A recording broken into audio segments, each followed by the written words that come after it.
There's a Disney XD show that launched the entire channel, and almost nobody remembers it. Not because it was bad, not because it was short-lived, but because of when and how it existed.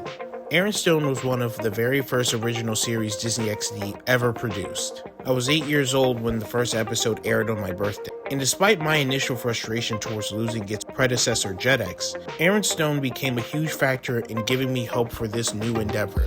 In the following years, I found that many people in my life, even those who are the same age as I am, tend to not remember that this show even existed. For years, I've contemplated why a show like Aaron Stone has been forgotten to time, and now for the first time, I think I have an answer. Ladies and gentlemen, this is why you don't remember Aaron Stone.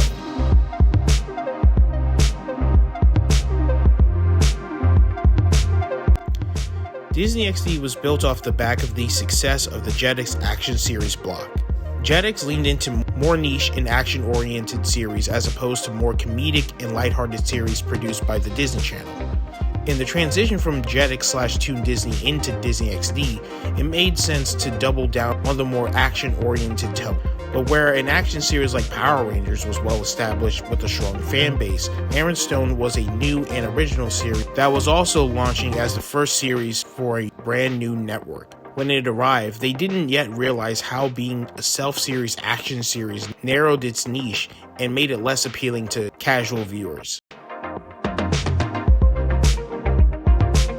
When Disney Channel pushes to make an actor a star, they'll go out of their way to put them in various TV shows, DComs, and other promotional material.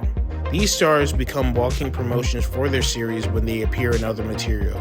Unfortunately, that infrastructure for promoting stars didn't exist yet for Disney XD. Outside of the basic promos, the actors weren't given projects to highlight their talents except for Kelly Blatz, who starred in one Disney XD film and had a music video on the network.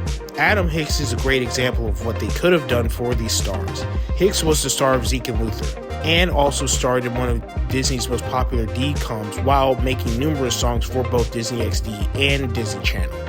I can't imagine at this point any person would see Kelly Blatz or David Lambert in another project and think, hey, those are the Aaron Stone guys. When you think about Disney XD as a channel, which shows stick out in your mind? I'll give you a few seconds. Now, I can imagine that most of you said Kickin' It, Lab Rats, Zeke and Luther, or even Mighty Med, or what I like to call not Aaron Stone. Because Aaron Stone was so early in the network's life, when the show ended, it stopped being an ongoing part of Disney XD's identity, becoming more of a relic of a previous era. Unlike later and more popular series, it was never regularly rerun, meaning newer viewers couldn't encounter the show by chance. And as Disney XD's programming shifted towards sitcom, Aaron Stone's action-driven, video game-inspired premise felt increasingly disconnected from the network's evolving focus. By the time Disney XD found its voice, Aaron Stone had already kind of been left behind.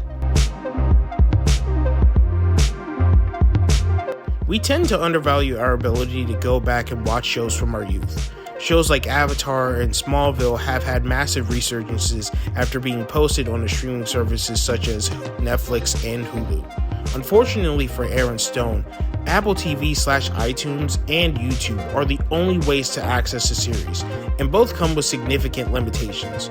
Episodes are often low quality, seasons are incomplete due to copyright claims, or on Apple TV's part, they are locked behind additional payments. Disney XD shows such as Zeke and Luther, Lab Rats, and Kickin' It have had their legacy strengthened by being readily available on Disney+. Fans can revisit them easily, and new viewers can discover them for the first time. But without the same level of accessibility, Aaron Stone has never had the opportunity to be rediscovered, which has left it feeling increasingly marginalized since its cancellation. Placing it alongside its peers on Disney Plus would be a great step towards changing that. Ultimately, Aaron Stone is a show that's worth remembering, not because it was perfect, but because of what it represents. It was an ambitious, action-driven series launched at a time when Disney XD was still figuring out what it wanted to be. Between the Netflix first original show, lacking a promotional machine to turn its actors into mainstays, being overshadowed by later sitcoms, and remaining largely inaccessible on streaming, Aaron Stone was forgotten less because of its quality and more because of its circumstances. And that's what makes it interesting to revisit now. In an era where rediscovery is driven by accessibility, Aaron Stone stands as a reminder that even well-made shows can disappear if the infrastructure around them isn't there to support them. But what do you think? Could Disney have done more to keep Aaron Stone in the public eye, or was it destined to be a footnote in Disney XD's legacy?